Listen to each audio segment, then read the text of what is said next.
Nga sabi doon, kayo magsipasok sa makipot na pintuan at maluang ang daan. 7:13 po yun. 7:13 Hanggang 14. Opo. Hindi po 24. Sige po. Sapagkat ang sabi doon, kayo magsipasok sa makipot na pintuan at maluang at malapad ang daan patungo sa pagkamahan.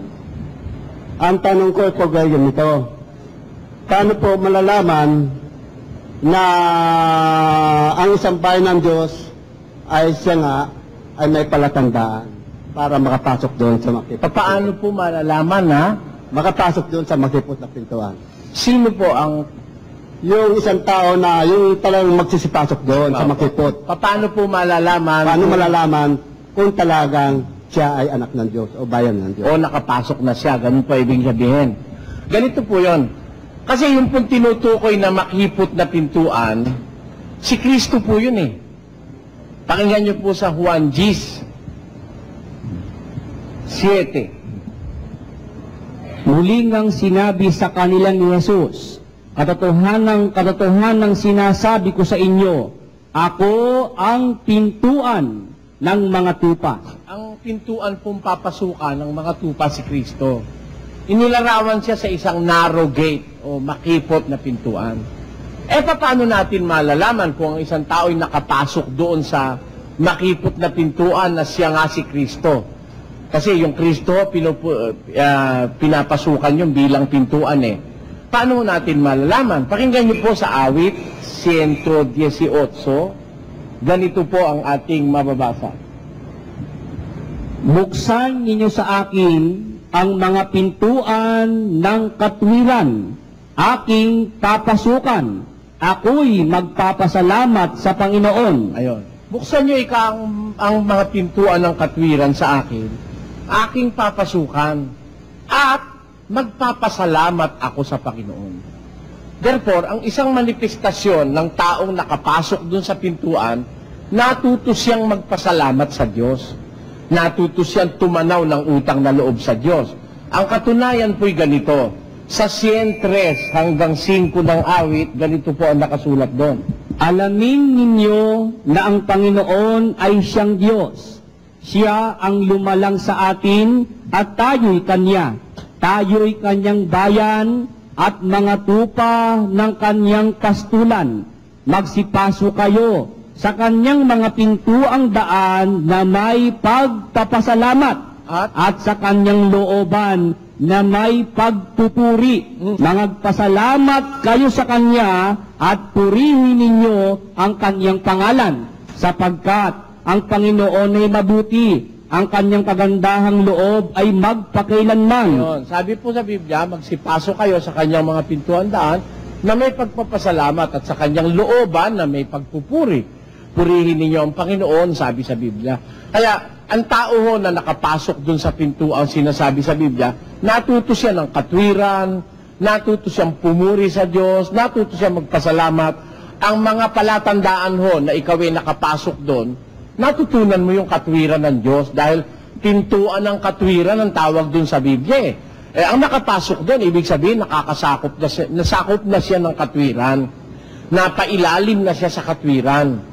Pagka ang isang tao, walang katwiran, hindi niya pwedeng i-claim. Kasi yung katwiran nung sinasabi sa Biblia, ganito. Ang gumagawa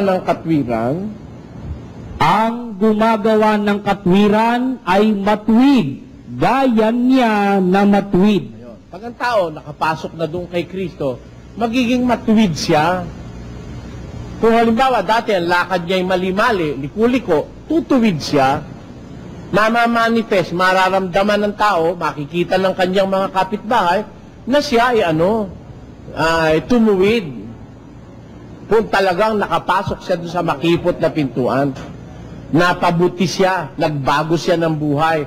Kaya yun ang sabi doon sa 2 Corintos 5, meron pong ganitong pangungusap. Kaya't kung ang sino man ay na kay Kristo, siya'y bagong nilalang. Ang mga dating bagay ay nagsilipas na. Narito, sila'y pawang naging mga bago. Ayun.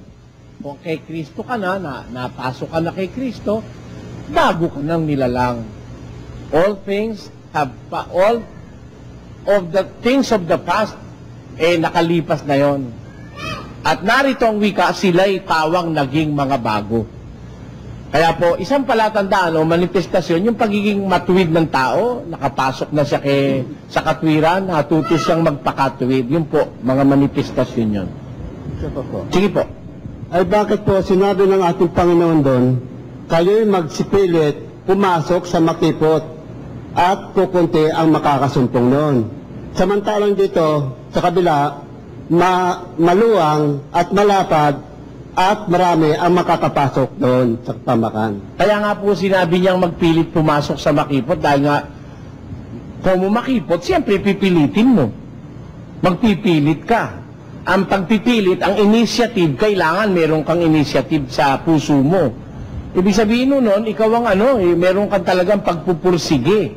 Kasi kung hindi mo pupursige, hindi ka makakapasok Mahirap kung pumasok sa katwiran ang katwiran mo hindi mo pabor sa laman ng tao yan Ang katwiran bago ka kumain alalahanin mo yung kapwa mo karaniwan ho sa tao ngayon, bago alalahanin yung kapwa niya, sarili muna niya ang katwiran ng Diyos ibigin mo yung kaaway. Ang tao ngayon gusto patayin yung kaaway. Kaya mahirap mo talagang pasukin yon. Magpipilit ka talaga. Pero yung maluwang na pintuan, mga malalaking pintuan o mga gates, madaling pasukin yan.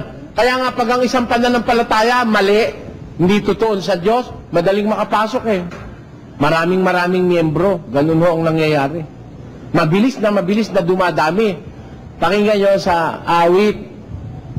Ganito po ang sinasabi. Aking nakita ang masama sa malaking kapangyarihan at lumalaganap na gaya ng sariwang punong kahoy sa kanyang lupang tinubuan. Pagka masama, madaling lumaganap. Kasi maluwang ang pintuan Walang bawal, walang disiplina. Puro pakabig. Yun ho ang obserbasyon ko ron.